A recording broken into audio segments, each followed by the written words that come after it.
Dans un monde où tout va de plus en plus vite, j'avais envie de prendre un peu plus de temps pour faire quelque chose que j'adore faire, raconter des histoires. Bonjour à tous, c'est Aïdroun.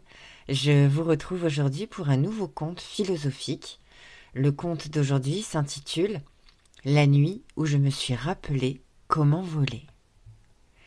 La journée avait laissé des traces, des pensées lourdes, des mots en trop, un corps fatigué par des émotions qui n'avaient pas trouvé où se poser.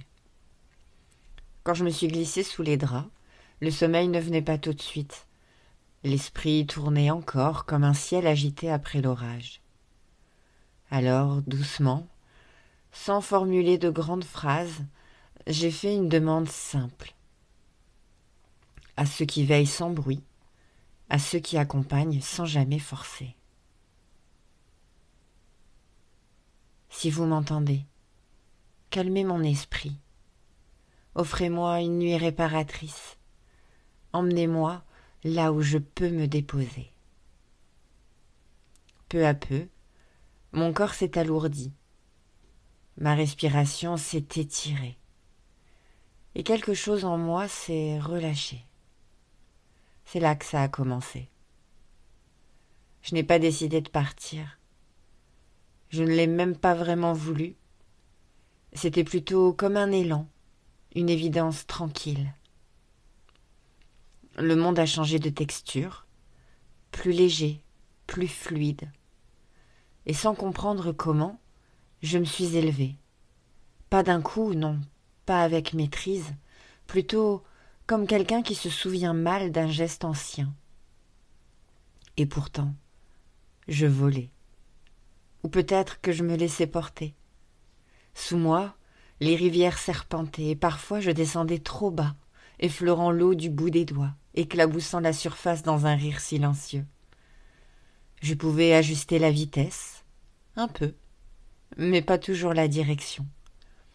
Les trajectoires étaient hésitantes, les virages parfois maladroits, comme si j'apprenais à nouveau à faire confiance à l'élan plutôt qu'au contrôle. Il n'y avait ni peur ni urgence, juste cette sensation étrange et délicieuse d'être portée. Je sentais des présences autour, discrètes, bienveillantes, comme des mains invisibles prêtes à rattraper sans jamais diriger à ma place. Et puis, doucement, le mouvement s'est apaisé. Le ciel s'est estompé. Le voyage s'est refermé comme une porte que l'on ne claque jamais. Je me suis réveillée. Le corps reposé, l'esprit calme, le cœur étrangement léger. Allongé là, dans la lumière naissante, je savais. Pas avec la tête, avec quelque chose de plus ancien. Je savais que ce n'était pas qu'un rêve. Et en même temps, je n'avais pas besoin de lui donner un nom. J'avais voyagé, j'avais été portée, j'avais été réconfortée. Et surtout, je ressentais une joie douce, presque enfantine. Celle de savoir que la journée pouvait commencer et que, quelque part, la nuit prochaine m'attendait déjà. Comme un rendez-vous silencieux avec l'espace entre les mondes. Et voilà. J'espère que cette histoire vous a plu. Elle m'a été inspirée d'un rêve que j'ai fait il y a quelques nuits de ça. J'avais envie de vous la partager. Je vous dis à bientôt pour un nouveau conte et je vous souhaite une excellente journée ou une excellente nuit. À bientôt.